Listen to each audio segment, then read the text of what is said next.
эерэг, гэгээлэг, сайн, сайхан, боломж, эдгээр үгс тархинд юу бүтээдэг гэж үзэл бодлоо өөрчлөх хүчийг бүтээдэг. Сэтгэлийн эрүүл мэндэд тань анхааран туслах амьдралын хүчийг нэвтрүүлэг эхэлж байна.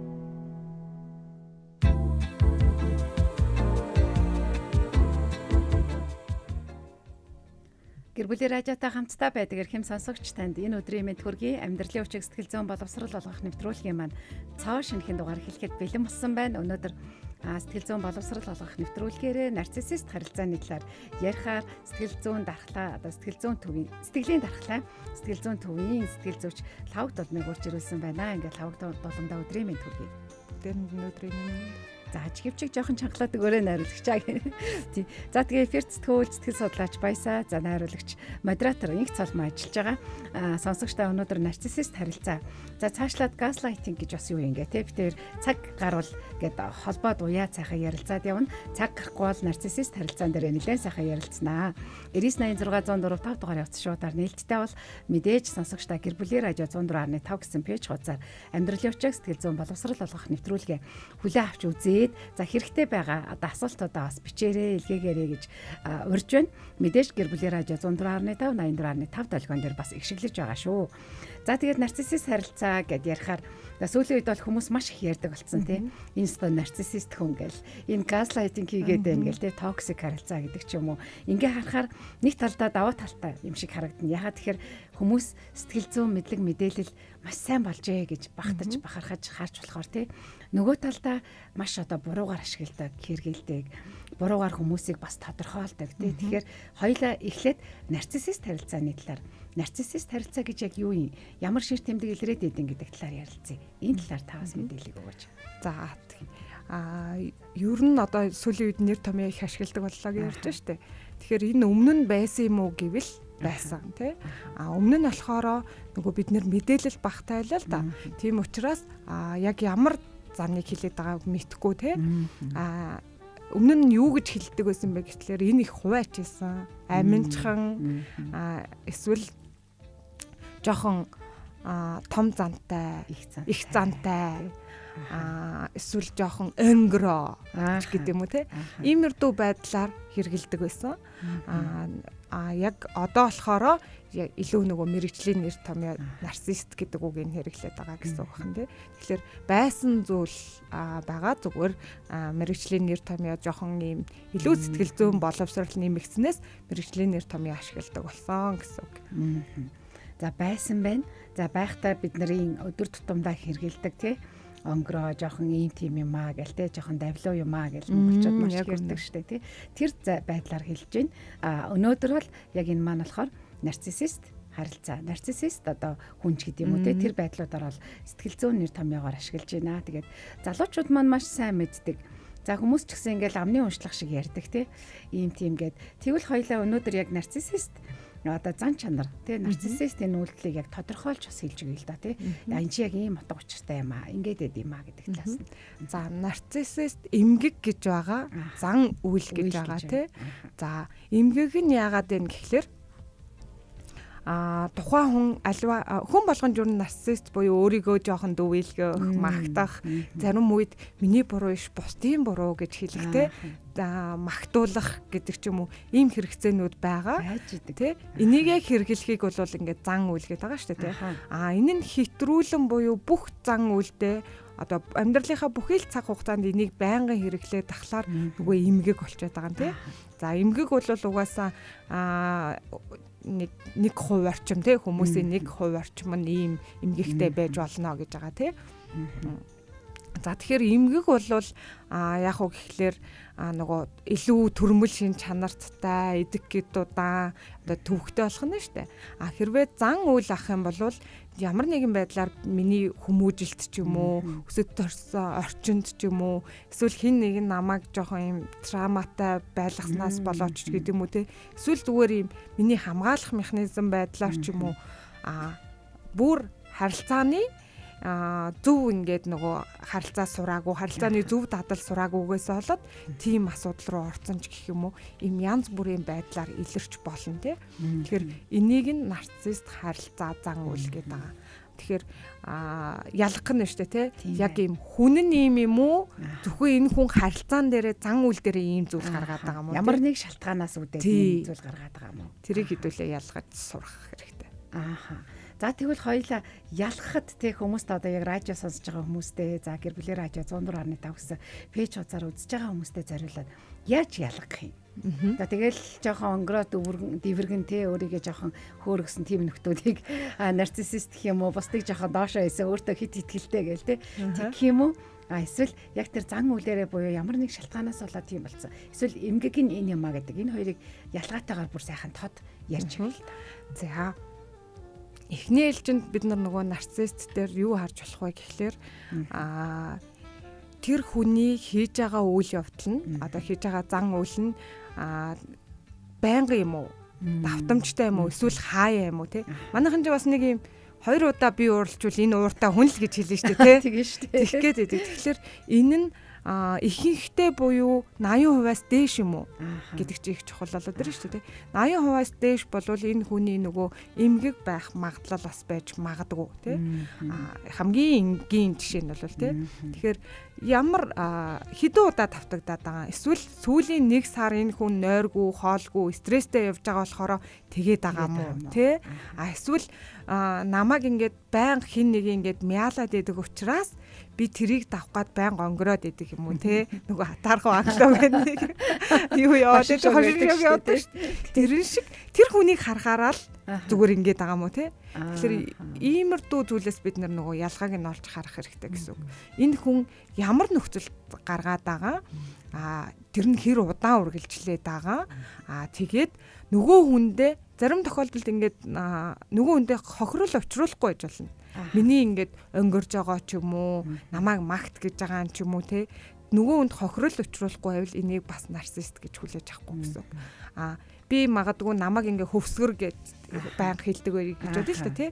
Тэгсэн чинь би ингээд тэрийг ийм ерөөсө тоосон шинжгүй хүлээж авч ивэл эн чинь нарцист харилцаа биш болчихж байгаа байхгүй. Ягаад тэгэхээр нарцист харилцаа гэдэг бол хин нэг нь сэтгэл зүйн хувьд ч юм уу бие махбодын хувьд хохирж идэг. Тэ?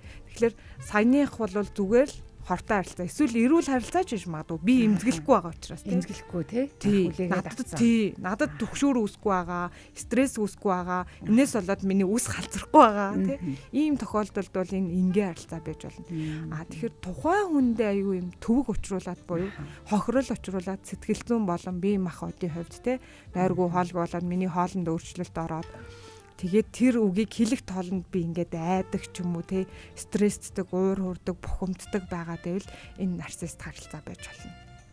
Байх магадлалтай. Түүнээс тэгж хэлж байгаа надад ийм ингээд ийм жоок санагдчихэвэл тэр бас нарцист харилцаанд тооцогддоггүй. Нөгөө хүн ямар ч үйлдэл гаргаж байсан наадалт нь одоо тэ жоок тэгээд хүлээж авахгүй байх юм бол ер нь бол гайгүй байх нь шүү дээ. За эмгэг гэдэг зүйл маань ер нь бол ямарваа нэг үйлдэл хэтрүүлэл 80%-аас дээш одоо хийгээд ах юм бол энэ нөхөр ер нь бол нарциссист одоо тэ эмгэг байх нэ гэж байгаа бол нөгөө талдаа хин нэг хараад эсвэл ямар нэг тэр одоо шархан ингээ хөндөгдөөд тэрнээс болоод атарх аглуу гэдэг шиг одоо жишээгээр тайлбарлаж өгөөд шүү тэ. Тиймэрхүү үйлдэлүүд гаргаад ах юм бол энэ бол зан үйл байх нэ гэдэг. За тэгвэл надад нэг хэдэн асуулт байна л да нэг юм илэрдэг нийтлэг шинжүүд гээд асуултын шин тодорхойлтууд одоо нарциссист хүмүүсийн хамгийн түгээмэл одоо гаргадаг шинжүүд гээд энэ дээр бол бусдыг ерөнхийдөө л буруутгах чаддаг. Энэ нь бол дахиад 80%-аас дээш байх нь тий. За тэгээд өрөвдөх сэтгэл сул. Энэ бас 80%-аас дээш байх нь. Өөрийгөө үргэлж зөв гэдэг. Өөрийнхөө хувьд тий. Өөрийнх нь бүхэл үйлдэл бүхэл гаргаж байгаа зүйл зөв. Бусдыг буруу гэдэг. За бусдыг ашигладаг. Бусдыг ерөөхдөө өөрийнхөө эрх мэдэл албан тушаал одоо юу гэдгийг тий өрөвдөлтөө байдалч гэдэг юм уу ямар нэг байдлаараа ашигладаг. За тэгээд магтаалыг ерөнхийдөө шаардж идэг тий. Өөрийгөө магтаалал тий би мундаг шүү тий чи мундаг шүү л гэж хэлүүлэх гээд байдаг. Ийм зүйлүүд байдаг гин. Энэ одоо хэр одоо энэ дэр нэмэх зүйл бас юу вэ? За яг үнэ жишээ нь ингээд нөгөө өөрийгөө бусдыг буруутгадаг гэдэг байгаа шүү дээ тий. ямар нэгэн зүйл хийвэл чиний л буруу, миний буруу биш. Би уурлаж байгаа нь чи намайг уурлуулсан учраас тий. Ингээд бусдыг буруутгадаг. Тэгэхээр бусдыг буруутгах юм чинь миний зөв гэдэг юм л байн гарч ирэх нь шүү дээ тий. Биний уурлал нь миний зөв шүү дээ. Чи буруу зүйл хийсэн юм чинь. Чи намайг бухимдуулсан юм чинь. Тэ? Тэгэхээр нөгөө хүн нь яана би нэрэн байн гуурлуулад идэм билүү. Эргэлцэх нь шүү дээ тий. Нөгөө талдаа ийм нарцисс төрлийн хүмүүст өрөвдөх сэтгэл байдгүй. Тийм учраас чиний буруу. Чи миний буруу биш дээ гэж уйлна уу, хашгирна уу, тий, уурлна уу? Угаасаа л чиний буруу. Тоохгүй гэсэн үг тий.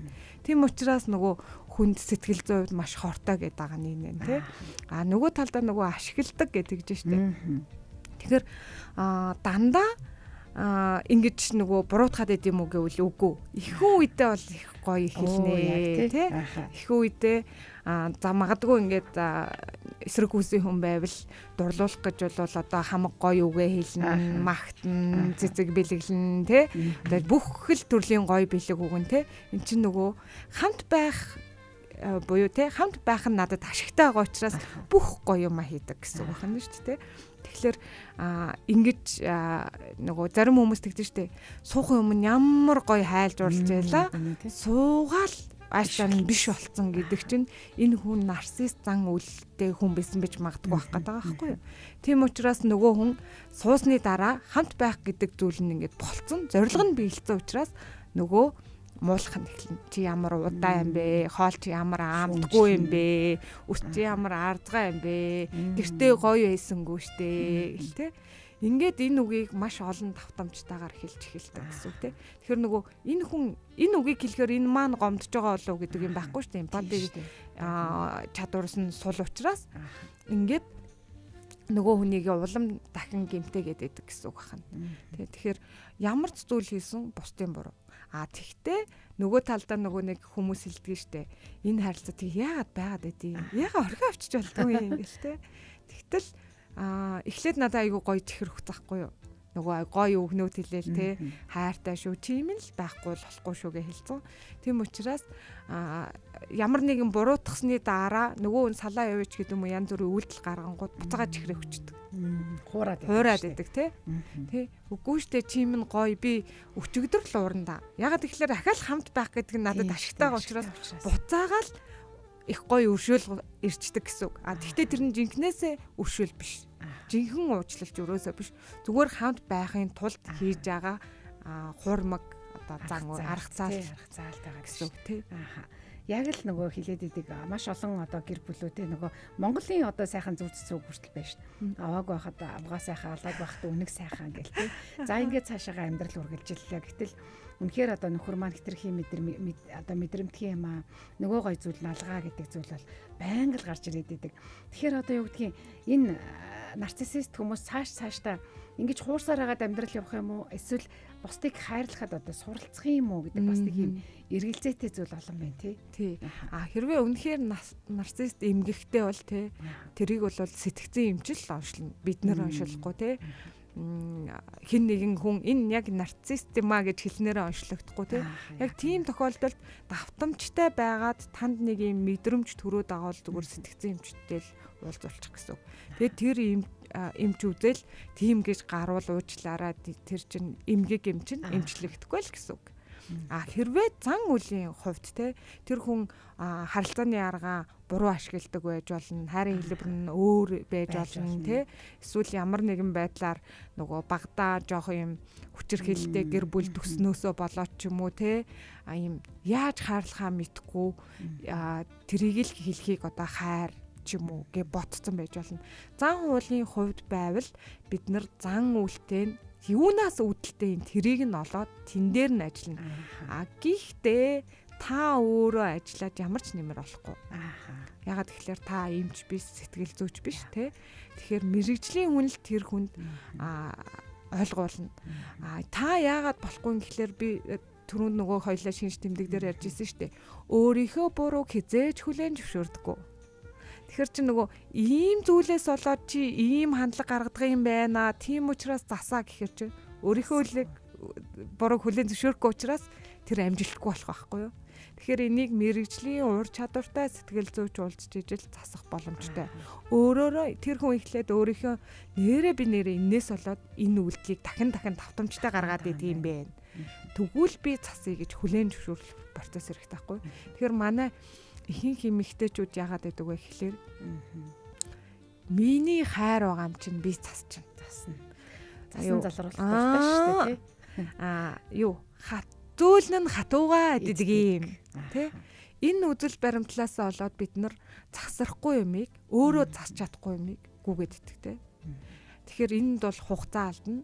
За тэгээд хугацаа алдахаар чинь нөгөө эдгэртэл удаашрал эхэлнэ л гэсэн үг шүү дээ. Бид нэр хэрвээ 25 3 дугаар зэрэгтэй байвал онцлогчвол яах юм? 1-р зэрэгтэй энэ онцлоо дэмжлүүлвэл яах юм гэдэг шиг юм болно гэсэн.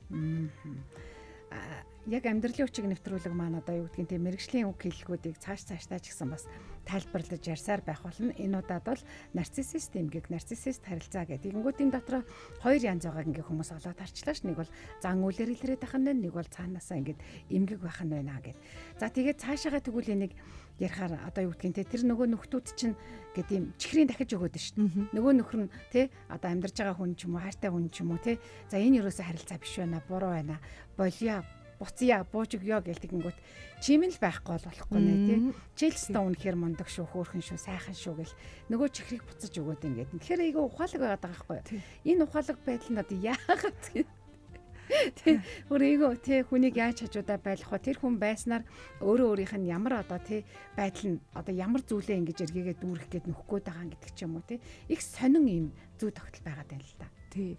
Тэгэхээр магадгүй одоо нөгөө нарцисс зан үйл гаргаж байгаагийн цаад алд нь ямар ч асуудлууд байж болно тий. Тухайн хүн ихэнх нарцисст харилцааны ард болохоор маш өөртөө итгэлгүй байдал тий.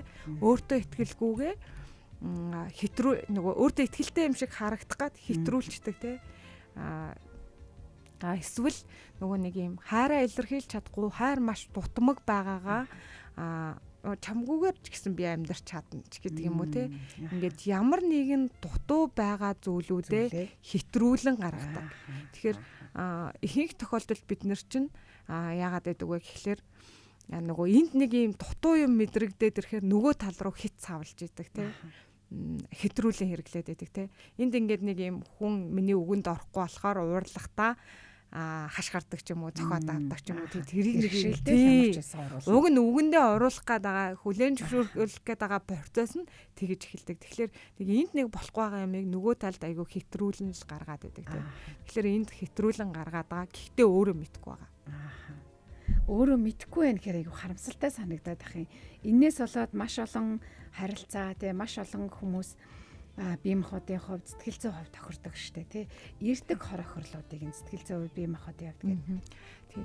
Өөрөө мэдгүй байгаа гэдг нь хэтрээд байгаагаа гэдгээл мэдгүй байгаа болохоос ш би ийм үг хэлж байгаа гэдгийг мэдгүй байгаа гэсэн үг биш шүү за.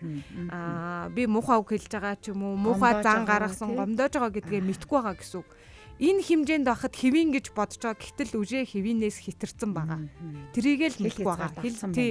Тий, тэрийг л мэдгүй байгаа. Хэмжээг л мэдрэхгүй байгаа болохоос тэр хэрэгжилж байгаа зан үйлээ бол мэдж байгаа шүү те. Жинхэнэ нарцисст хүн ч юм болохоор хэрэгжилж байгаа зүйлээ ч мэдгүй байгаа. Тий, тэр чинь нөгөө эмгэг учраас те. Тэгэхээр ийм бас ялгаатай байдаг байгаа шүү. Юу лээ? Юу лээ? За цаашаа явъя. Амьдралын хүчийг сэтгэл зүйн боловсрол олгох нэвтрүүлэг маань өнөөдөр нарциссист харилцаа тийм яг нарциссист эмгэг гэж юу вэ гэдэг сэдвээр ярьж байгаа. Сонсогчдаа гэр бүлийн радио 104.5 гэсэн пэйж хуудасаар лайв стримтэй үзээрэй. Мэдээж бас радиогоор хурж байгаа учраас 9986 104 5 дугаарын утсаар шуудаар холбогдоод мэрэгжлийн сэтгэл судлаачаас анхан шатны мэдээлэл зөвлөгөөг авах боломжтой. Та ингээ мэдээллийг авлаа. За эн чи юм бэ? Би мэдлэгтэй болчлоо, мэдээлэлтэй болчлоо биш тийм. Яг үнэхээр тулгарч байгаа юм бол энийг би яах вэ гэдэг тэр шийдлийг бас анхан шатанд авах хэрэгтэй байдаг. Амьдралын хүчийг нэвтрүүлэг маань яг энийг олгодог байгаа. Сэтгэлийн дархлаа, сэтгэл зүйн төвийн сэтгэл зүйч Лхавагт Долом оролцож байгаа. Тэгэхээр таны өмнө 15 цаг 45 минут хүртэл амьдралын хүчгийн маань утас нээлттэй байгаа шүү. За би саадсан шүү. Саадсан бол яриад гэдэг. Нөгөө хохирогчд хогорж байгаа хүн ямар хор өвшгийн талаар ярьжсэн. Тэр нөгөө яагаад нөгөө миний өмнөтгэл өгүүлбэр хэрэгтэй болоод исэн гэхлээр хим хэмжээнд хитэрсэн учраас нөгөө хүнд хохирол ирж байгаа гэсэн үг. Ирэхээс аргагүй. Тэ зүгээр нэг хөвсгөрөө гээгүй, хөвсгөрөө гэдгийг мянган удаа хэлсэн учраас би үнэхээр л тарга юм байна. Бүтггүй юм байна. Тэ турах хэрэгтэй юм байна ч гэдэг юм уу. Эсвэл би үнэхээр л бүдүү юм байна. Юу гэдэг нөгөө нэг тэр хүний хувьд би бол хинч биш юм байна. Би бол чадваргүй юм байна. Би бол бүтггүй юм байна. Би бол царай муутай юм байна. Би ихэнх нөгөө юунууд чинь нарцист юм харилцаа чинь чи бол надаас салаад хинч биш ч юм уу те чи надтай би л энэ амьдралыг ингээд би нөгөө лаг юм чи өөрийгөө те лаг юм чинь босгон байгуулсан учраас чи бол надтай суугаагүй л хинч биш байсан гэж хэлцдэг учраас хохирогчд нөгөө нэг өөртөө итгэх итгэл гэдэг юм алга болчдөг. Тэгээ нөгөө бүр түрүүнд ярьжсэн ягаа салдгүй вэ чинь бас нэг шалтгаан тэр салжглаар би нэрээ хин блэ? Би нэрээ амьдралыг авч явах уу? Нөгөө энэ хүмүүс хамт байгаа л амьдралыг авч явсан гэд бүр итгэцэн байдаг. Тэгэхээр энэ нөгөө миний сэтгэл санаа нь нөгөө гүн төгшөөр үүсгэсэн, гүн айдас үүсгэсэн. Тэгээд өөртөө итгэх итгэлийн маань тэр жигтэн нөгөө шалаар нэг гэдэг шиг болгоцсон гэсэн үг те. Мэдээж бие махбодод өөрчлөлт ордог. Тэр нь юу вэ гэхлээр миний хөгшрөл хурдан явагдаж магадгүй, таргалж магадгүй, эсвэл хоолны туршилгүй болж магадгүй, нойр, анхаарал, ой тогтоолт мууцсан байж магадгүй те. Ингээд маш олон төрлийн процесс явагдаж байгаа те. Тэгтэл энийгээ зөвхөн нөгөө нойрлуул ботцсон биз дээ өөр хэрэг. Би нойр хөрөхгүй байгаа, зөвхөн муутай гэлтэй эсвэл те. Тэгтэл үгүй энэ харилцаанаас болоод таны тэр чимжүүд илрээд байгаа гэж магадгүй. Зүрхний, даралсны нэр асуудлууд байж магадгүй байхгүй тий. Тэгэхээр байнгын танд нөгөө давтамжтай тэр ийм онцгүй үгнүүдийг сөрөг үгнүүдийг хэлээд байгаа учраас тэрийг сонссоор хагаад та өөртөө итгэх итгэлж унана. Нөгөө талдаа би чинь ингээд машинаар бол мотор чинь жоохон салганаж эхлээд тийм учраас та айгүй амархан даралж ихсдэг ч юм уу, зүрхчин хэмтэн алдагддаг ч юм уу, нойргүүдэл болоод идэг ч юм уу байж магадгүй. Бүр тэгж ярих юм бол ингээл гарч хөлрөмтгий болоод тийм неврозын сандруу очоод тий. Ингээл энгийн үедээ ингээл гарч ингээл чиглэг байгаа л гар маш хөлрөмтгий болоод байж ч магадгүй гэсэн үг байхгүй. Тийм шинж тэмдгүүд илэрж байгаа бол нэлээ хүндэрсэн байна гэсэн үг. За тэгэхээр хүмүүс маань энэ одоо байдлуудаар бас тий үнэхээр би яг юм нарциссист харилцаанд донд байгаад байна уу? Одоо нөгөө хүн байхгүй бол амьдрал юу ч биш, өөрөө хинч биш тий. Яг хувь хүн гэдгийг өнцгөөсөө одоо байхгүй болцсон. Тийм байгаа бол та үнэхээр яг ийм харилцаанд байгаа юм байна. Нөгөө хүний маань хувьд ч гэсэн яг юм нарциссизм юу гэнэ үү магадгүй зан үйл байна уу тий. Ямар ч байсан мэрэгжлийн одоо сэтгэл зүйчдэр бол очих нь байна. За манай лавгт улам сэтгэл зүйчтэй яг ийм харилцаатай тий кейс ирээд зөвлөгөө аваад ямар нь байсан тий ямар ч гэсэн өөрчлөгдөөд яасан ямар кейс жишээ байна. Ер нь нөгөө ийм нарцисс зан үйлтэй гэр бүлүүд заримдаа ирдэг. Тэгээд жоохон удаан хугацааны засал хэрэгтэй болдог. Тэгээд хоёр төрлийн засал явна гэсэн үг тий зөвлөгөө засал хийгдэн. Нөхөр дээр болохоор нөхөр гэдэг нь нарцист хүнээ хэлж байгаа шүү тий. Нөхрийг хэлж байгаа шүү тий. Заавал эрэгтэй эмэгтэй хамаагүй хүүс бол хамаагүй.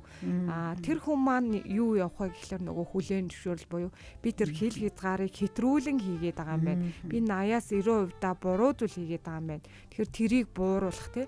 Алга уруулсан чинээ ингээл өөрчлөгдөн гэж байхгүй шүү тий. Тэгэхээр тэр үг хэллэгээ багасгах те тэр гаргаж байгаа зан үйлийг багасгах. Нөгөө эмэгтэйд болохоор нөгөө хохирогч этгээдэд болохоор өөртөө итгэх итгэлийг сэргийх. Тэ? Энэ хоёр ингээд зэрэг явагддаг байгаа. Нөгөө талдаа хил хязгаар яригдана нөгөө гэрээ хийн. Ямар үед нь би уурлаад гомдож болох юм. Ямар үед нь энэ хүртэл бол болно. Иннээс хитрэх юм бол хоёлоо болохгүй тийм юмнууд хийгдчихэж нөгөө харилцаа чинь сайжирна. Түүнээс ингээл гинт огт ус бадлахсан юм шиг болоод те юу ч ярихаа болоод дандаа сайхан үг хэлдэг болоод гэвэл тийм амьдралгүй юм байхгүй шүү дээ тий.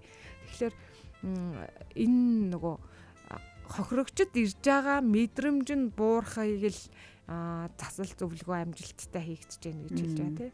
Тэгэхээр хохирогчийн ирж байгаа сэтгэл зүйн мэдрэмжээр үнэлдэг гэсэн үг байна. Нөгөө талдаа бас юу эндээс бид нэр бас юуг мэдэж бас болох вэ гэхлээр хэрвээ энэ харилцаа ингэ яваад нь шүү дээ тийм.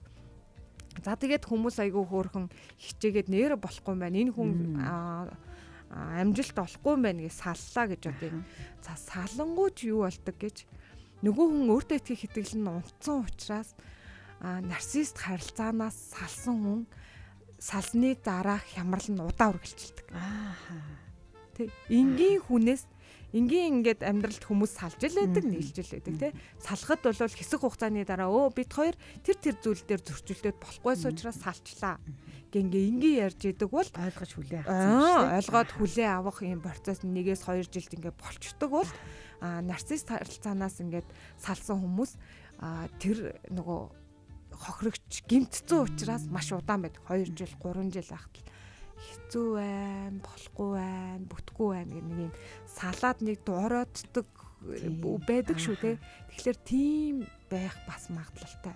Тэ өөрөөр хэлбэл өөртөө итгэх итгэл нь унтсан учраас сэтгэл гутралд орсон бах магадлал өндөр учраас сэтгэл гутрал ч өөрөө нэг орчхороо удаан гардаг, удаан явцтай. Тэгээд хүний нөгөө амжилттай ажиллах, бүтээлч хөдөлмөрч байх гэдэг бүх ингээд зан үйлд нөлөөлөд эхэлждэг учраас салалтын дараах хямрал нь хүртэл удаан байдаг. Тийм учраас бид нэр ийм хэцүү харилцаа байна уугүй юу гэдгийг маш сайн чеклээд тэгээ үнэхээр мэрэгжлийн хүнтэй уулзаад засаж болохоор байна уу, болохооргүй байна уу гэдгийг мэдээд болохооргүй бол эртхэн бас уучраа олж ивэл их зүгээр. Тэгэхгүй бол өөрөө хожим хойно бол бүр асар их сэтгэлийн асуудалд унах нь байна тий. За урт удаан хугацаанд тэр зүйлээс гарч чадахгүй нь байна. За бүр сэтгэл гутрал руу орох нь байна. Тэгэхээр энэ байдлуудыг л ерөөсөө анханасаа л нарциссизм гэж юм байна. За тэгвэл би үнэхээр одоо найзлж нөхөрлж байгаа бол тэр хүнийг бас таньж мэдэх хэрэгтэй юм байна. Хэрвээ биш байх юм бол гэр бүл болохоосоо өмнө гэдэг энэ нэг ойлголт руу бол залуу хүмүүс маань нэлээд сайн явах нь байна. Тэгээд энэ нэг харилцааны мөчлөг гэдээ маш сонирхолтой байсан л да. Түрүүнд лавд улам сэтгэл зүйч маань ихээсгийг яриад өнгөрцөн санагдаж байна миний хувьд. Эхэндээ бол чи бол миний мөрөөдлийн хүн шүү. Чамгүйгээр би байж чадахгүй нэ. Би чамдаа л хайртай шүү тий. Чи энэ бол орчлын хорвогийн бараг л тий хамгийн чухал хүн шүү гэл нөгөө бэлгээ өгөөл анхаарал тавиал бүр хайраар бөмбөгддөг гэдэг байгаа тий. За тэгсэн дараагийнх нь харилцаа яадаг вэ гэхээр нөгөөх нь жоохон хуучраад эхэллээ. Шүүмжилдэг, жижиг зүйлдер буруутгаж эхэлдэг, өөрийгөө хамгаалах шаардлагатай гэж мэдрүүлдэг тий. Үл тоож эхэлдэг байна. За цаашаагаа тэгсэн чинь гинт холдоол хүүтэй хандаал тий. За тэгэл харилцаагаа тасраал өөр хүнтэй ингэж харилцаа үүсгээл ингэж явдаг байх нь. За тэгсэн харилцаа дууслаа. За одоо өөр хүнтэй харилцаа үүсгэсэн. За ингээм амьдрал дууслаа гэж итэл би өөрчлөгдсөн тий чамгүйгээр би амьдрч чадахгүй байна гэж нөгөө ингэж эргэж буцаад ингээд татаад нөгөө чихрээ өгөөд байт юм байна л да тий. Ингээл бодохоор энэ өстө салж чаддаггүй. Яагаад салдаггүй юм бэ гэдгийн хариулт баг энд яваад байна шүү дээ тий. Нөгөө талдаа ийм хүмүүстэй ямар хүмүүс удаан ингээд байгаад байдаг вэ гэхлээр нөгөө харилцагч хүн маань айгүй юм нөгөө өрөвч буюу эмпатийн хитрэх тий энэ хүнийгээ өрөвдвөл энийг хаяа явуул би нэрээ яах юм бэ хөөхий энэ маань надгүйгээр гэдэг нөгөө талдаа нөгөө хэрэг болох баатар болох өвчтэй тий бас энэ чинь тийм баатрын дүрд ороод шүү дээ тий ийм байж болно эсвэл бага насндаа айгүй юм дуулууртай өсөж хүмүүцэн байж болно тий ийм ийдэг дуулууртай л байвал намайг хүн хайрлна сайн гэ юм ботцсон тий тэгэхээр энэ чинь амьдралын янз бүрийн нөхцөл байдлаас үүрч болно шүү дээ тэгэнгүүт тэнд хөөх юм хүн хэлжсэн ч л ийдэг дуулууртай л байх хэвээр гэж бодчиход байгаа байхгүй тийм учраас тэр хүний төвчээрээ хязгаарч айгүй урт нөгөө тасарч өгөхгүй тий. Тэгэхээр ийм эмэгтэй бас ингээд хамт байх магадлал өндөр. Нөгөө талдаа нөгөө хайрын мэдрэмж дутуу өссөн бол тий. Нөгөө энэ л надад ийм хайр өгж байгаа юм шиг санагдаа нөгөөдөг чинь тэхрээ өгөх үед нь л хурдчаад байна гэсэн үг тий. Маш их хурдаад байна. Ягаад гэвэл тэр хүн маань өөрөө хайрын хэрэгцээ нэх учраас ийм байх бас магадлалтай гэсэн үг тий. Тэгэхээр нөгөө хэрвээ хүмүүс ихэвчлэндээ ийм сэтгэл зүйн хувьд ийм таатай орчинд үүссэн бол эсвэл аюу ийм зөв ийм системээр өссөн бол ийм харилцааг андахгүй ингээ болчдөг гэсэн үг тий. Тэгтэл нэг ийм жижигхэн жоохон бид нар ингээл тэр чигтээ гоё ийм тууж өгүүлэг байсан чинь нэг хэдэн жоохон үсгийн алдаатай тий байвал нэг эсвэл 2 3 үгийн алдаатай байвал тэгэж ингэж өссөн. Гэхдээ тэр нэг мэдрэгддэггүй биднэрт би одоо жишээ нь илдэг дуулууртай гэдгийг сайн мэдгүй шүү дээ тийм тохиолдолд яг илүү төвчээд идэх байхгүй. Тэгэхээр өөрөө нөгөө тэр хүн чинь угаасаа сэтгэл зүйчдэр очихгүй шүү дээ Тийм тий. шүү дээ. Тэгэхээр эхний удаа өөрөө очиод үз. Тэгэх юм бол би яагаад төвчээд ирснээ ойлгоно. Эсвэл нөгөө хүний харилцаа нь үнэхээр эрүүл хим хэмжээнийх муу юм уу эсвэл хэтрүүлээд байгаа мó гэдгээ мэднэ тий. Тэгтэл ингээд эмэгтэйчүүд маань ч юм уу эсвэл зарим тохиолдолд ирч үжиж байж болно тий. Стресстэй л нэг л биш байна гэж мэдрээл байгаа л байдаг. Нөгөө хамтын амьдрал гэдэг чинь зовлон жаргалтайгаа хамт ирдэм маа гэж тийсэл агаад байдаг тий. Тэгтэл үгүй ээж бас болно шүү дээ тий. Яг нөгөө тэр зовлон гэдэг байгаа тодорхойлогдоод байгаа зүйл чинь хэтрүүлсэн байж болно шүү дээ тий. Хим хэмжээнээс аль хэдийн давцсан үер болцсон байж магадгүй шүү дээ тий. Тэгэхээр тэрийг айгүй сайн мэдхийн тулд та өөрөө эхлээд мэдж байгаа хүн нь л эхлээл очиод үзэх хэрэгтэй байхгүй юу? Тийм шүү дээ. За нарциссист харилцааны талаар энэ эмгэгийн талаар амьдралын хүчийг сэтгэл зүйн боловсрол олгох нэвтрүүлгээр ярьж байна. Цаашлаад тэгвэл хоёлаа энэ багахан минутанд одоо нэг газлайтинг гэж бас хүмүүс маш их ярьж байгаа. Тийм ч өөрөө киноноос үзсэн гэл. Тэгэхээр яг нөгөө хүнийг ингээд юу гэдгийг тий өөрийнх нь бодол санаанд нь эргэлзүүлээд идэг тий. Би нэрийн ийм зүйл хэлчлүү, ийм юм яачлаа гэл хөөх айгүй хэцүү. Энэ ингээд нарциссисттэй хэр уялдаа холбоотой явах уу? Тэгэл нөгөө буруутгал явж идэг тий. Би тэгэж хэлээгүй шүү дээ. Чи л ингэсэн байхгүй юу гэл энэ юм руу маш их юм уялдаа холбоотой байх болов. Тий. Ер нь бол газлайтинг чинь юу хэлээд байгаа юм гэхэлэр хүүхдүүд бол айгүй юм зөв ашиглаад байдаг. 10 жилийн хүүхдүүд яадаг вэ гэхэлэр өөрөө хоцорч ирэнгүүтээ нөгөө багш нь яагаад хоцорч ингэнгүүт ээж тэгээд эсвэл өөр нэг багш юм явуулаад тий. Толгойг эргүүлэх ямар ч гэсэн өөрийгөө аврах хөөхөн худлаа хараад өөрийгөө авраад гарах. Тэгэхээр тэр хосын харилцаан дээр чинь нэг хүн таны буруу болгоод хөөхөн таныг тэнэгтүүлээд байна л гэсэн. Энгийндээ хэлэх юм бол тэр нь юу ч хийж болно те. За зүгээр ийм жишээ авъя. Та ингээд уцаар тэр хүний уцаар чат бичиж байгааг нь харлаа гэж бодъё. Тэгээд энгийн харилцаа бол хинтээ үгүй яасан ингээд жижигхэн хардалч яваад жижигхэн хэрүүл болоод за яг ингээд ажлынхаа хүнтэй бицсэн юм аа инээ тэрэгээд ингээд харилцаа дуусна. За тэгсэн л юм байна. Гэд ингээд дуусгана шүү дээ. Газлайтинг хийдэг хүн яадаг вэ гэхэлэр ер нь нөгөө ингээ уг нь чи чат үтсэн тухай ярих гэж ирсэн шүү дээ. Тэгсэн чинь чи ер нь сүүлийн үед их хартаа байгаа шүү. Юм л бол хэрүүлүүд бол надаас те чат шалгаж малгаал агаа шүү гэдэг юм уу те. Нэг мэдхэд би ер нь те буруутай болсон. Би яалаа арайч нэрэ хардаад байгаа юм болов уу гэж буцаа явж байгаа бол энэ бол газлайтинг л гэсэн үг. Тэгэхээр нөгөө та өөрөө л тэр хүний буруу гэж мэдэж очичоод дараа нь таны буруу болчоод байвал энэ газлайтанд өртөөд байна гэсэн үг байна шүү дээ. Тэгэхээр энэ бол нөгөө манипуляц их маш том тарих угаалтын нэг хэсэг гэсэн үг те. Тэгтэл ихэнх тохиолдолд нарцисст хүмүүсийн хамгийн том шинж тэмдэг нь ашигладаг арга нь ерөөсөө газлайтинг. Тэгэхээр иймэрдүү ингээд та эхлэн тэр хүн байтал та буруутан болоод үлдээдэвэл газлайтинг өртөөд байна. Тэгээд нарцисст шинж тэмдгийн том илэрлэж магадгүй гэж харах нь гэсэн үг. Яг л тийм. Чи өчигдөр тэгж хэлээ үсттэй гэсэн чи би тэгж хэлээг чи л тэгж бодсон юм шүү гээл те. Чи үргэлж юмыг хэтрүүлж боддог шүү, төсөөддөг шүү гээл. Ингээл цаашаа үргэлжилнэ л гэсэн үг. Тэгэхээр ерөөсөө л одоо юу гэдгийг сэтгэл зүйн олон одоо үг хэллэгүүд ингээд уялдаа толбогдоод явах нэ, ийм байдлаар ашиглагдах нэ гэдгийг бол ингээд амьдралын хүчийг сэтгэл зүйн боловсрол олох нэвтрүүлэг маань бас яг үндэслэлтэйгээр их сурвалжтайгаар судалгаа нотолгоотойгоор сэтгэл судлалын шинжилгээ ухааны баримттайгаар хүргээд байгаа. Одоо газлайтинг маань ч гэсэн эргээд яг саяны нөгөө нарциссист хүний нөгөө хүнд мэдрүүлдэг өөртөө итгэхийг бууруулдаг ч гэдэг юм уу. Тэр шинж тэмдгүүд бас дахиад байгаад байгаа шүү дээ тий. Яг үнэн тий. Тэгэхээр нөгөө дандаа чиний буруу гэх нөгөө хамгийн эхлээд нарцисст дээр бас гардаг гэдэг чинь тэр үгнүүдийг ашиглаад байгаа учраас нөгөө өөртөө итгэл би дандаа л буруу юм хийгээд байд юм байна. Би л болдгоо юм байна тий. Би л асуудалтай юм байна гэх тий. Бодох нь штэ. Нөгөө талдаа яах нүг гэхэлэр ихэнх тохиолдолд нөгөө ой санамжтай айгүй холбоод байдаг тий. Чи түрүүнд өөрөө тэгж хэлсэн биз дээ гэдэг ч юм уу те өөрөөр нь баталгааж болоод тийм тийм хүн чинь мартах гэдэг чинь хүний энгийн л үйл байдгал зүйл ахгүй тэнгүүд л чи дандаа мартдаг чи хэлснээ дандаа мартдаг чи яарснаа дандаа мартдаг ч гэдэг юм уу те тэгээ нөгөөд хүн нь бүр ингэ боддоо би ер нь л жоохон ой тогтоолох муутай байл да тийм мартамхаа шүү би ер нь сүүлийн үед жоохон уймраа болоод байгаа юм байна гэд бүх ингээд бурууг өөр дээр авцаа явчихдаг тий.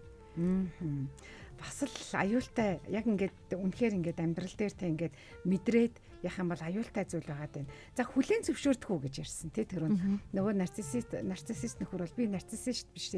Өстө өөртөө ихтэй мундаг нөхөр байхгүй юу гэл тий.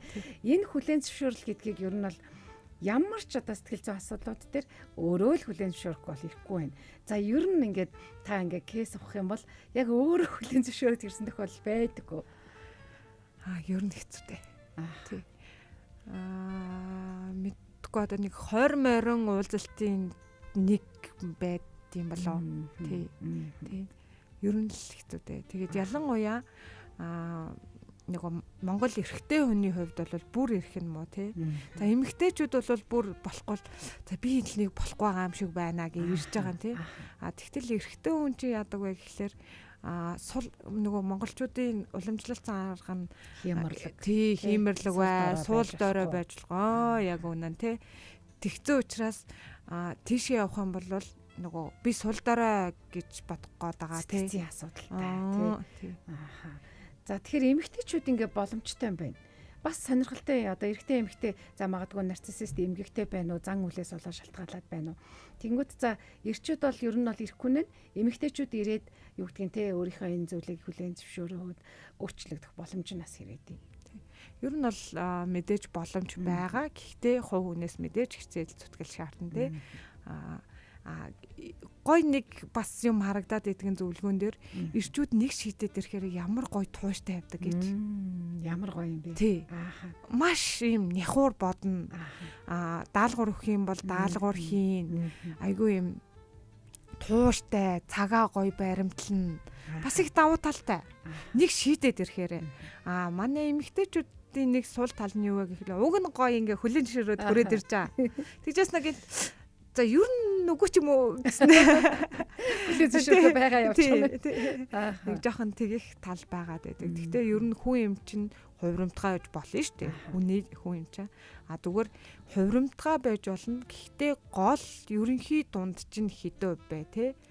Голоо хаана бариад байгаа вэ гэдэг нь л болохоос огт ингээл уурлахгүй эсвэл байнгын инээж идэг ч юм уу тийм гэж бол байхгүй юу. Тийш тийм. Тий, ерөнхий ийм тогтвортой бүстэй альхир удаан байдیں۔ Хизээ нь ингээд дээшлээд дээдэлтэй альхир уддیں۔ Доошлохоороо альхир уддیں гэдэг л байгаа болохоос ш. Нэг юм манайх айгүй юм төгс төгөлдөр хүн хөсөд идэг шүү дээ, тэ. Өөрөөсөө ч тэр бусдаас тэр тэ. Өөрөө ч гэсэн ингээл уралж хараа би ямар тэнэг юм бэ? Яг адилхан зан үйл гаргачлаа гэл тэ. Стресстэй бүр нөгөө хүний ингээд дайраад исэн тогт уурлаагүй нэ. Өөрийнхөө тэрэнд имзгэлж ирж мэрээ тэ. Тэр чинь хүн юм чинь болно шүү дээ. Болно шүү дээ. Хүн ууралж байгаа өөдөөс нь уурлах бас инстинкт дээ шүү дээ. Тэгээ та робот юм уу те? Тэгэхээр энийг л аягүй сайн бид нар мэдчих хэрэгтэй. Би ууралж болно, инээж болно, гунигэлж болно, хартаж болно. Зүгээр тэр нь л хэвийн хэмжээнээс хитэрч болохгүй те? Савн дотроо л байх хэвээр те? Түүний савн дотроо яаж ч ингэж хөлбөрч хэлбэрт орж болно. Тэр чиг хэл хязгаар гэдэг юмар маш сайн баригдчихэдэг тий. Хүн хэрвээ үнэхээр л одоо эрүүл сэтгэл зүйн хэм хэмжээ гэдгээ мэдж байгаа бол би бусдаа яаж харилцах уу, бусдын хэл хязгаарыг давах уу, давахгүй юу гэдгээ ч гэсэн маш сайн ойлгож байдаг шүү дээ. Тэгэхээр 1 минут үлдсэн. Сэтгэл судлаач маань одоо яг энэ өнөөдрийн сэдвтэй холбоотой юуг одоо хэлмээр байна? Үлдээсэн. За хэрвээ нөгөө танд өөрт чинь тухгүй мэдрэмж төрөөд байгаа бол тэр хүнтэй харилцах үедээ л яана гэж бодоод холдох үедээ илүү тайван мэдрэмж төрөө те илүү нэг боломоор санагдаад хамт байхаараа л нэг өөр дөрөө гин буруу аваад би нэг арчаагүй юм байна. Би л бүтэхгүй байгаа юм байна. Би ер нь жоохон юм санхүүгийн хувьд мяа юм байна. Царайны хувьд мяа юм байна. Боловсролын хувьд мяа юм байна ч гэдэг юм нэг юм өөрийгөө голох мэдрэмж дахин магадгүй 3 сараас дээш төрөөд байгаа бол энэ харилцаа магадгүй бидний яриад байгаа харилцаа байж болцсохгүй. Тэгэх юм бол та энийг хүлээн зөвшөөрөөд мэрэгжлийн хүнтэй уулзаад тэр хүнийг засаж болохоор байна уу, болохооргүй байна уу? Болохооргүй байвал тэ эртхэн өөрийнхөө сэтгэл зүйн амар амгалан одоо бодоод болохоор байвал тэрийг ийм хурдан ийм арга хэмжээг нь аваад өөртөө хайртай байгаарай л гэж хэлье тий. Өөртөө хайртай байна гэдэг чинь нэм гоо сайхны юм аваад нүрээ бодохыг хэлэхгүй шүү. Та сэтгэл 100% тайван байхыг л хэлж байгаа. Ямар нэг юмнаас өөрийгөө ямар арчаагүй юм бэ гэж мэдрээд л түгшээд л санаа зовоод л байгаа бол биш шүү. Өөрийгөө харлаж чадахгүй байна гэсэн үг тийм шүү.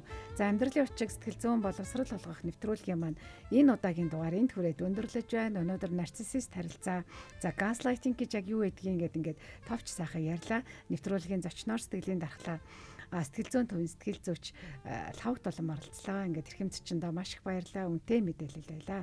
За бүгдэнд нь баярлалаа. Өдрийг сайхан өнгөрүүлээрэй. Баярлалаа. Гэр бүлийн радиогийн 2 дугаар студид сэтгүүлч сэтгэл судлаач Баясгалан модератораар инх залмаа ажиллаа. Сонсогч та өдрийг сайхан өнгөрүүлээрэй. Баяртай.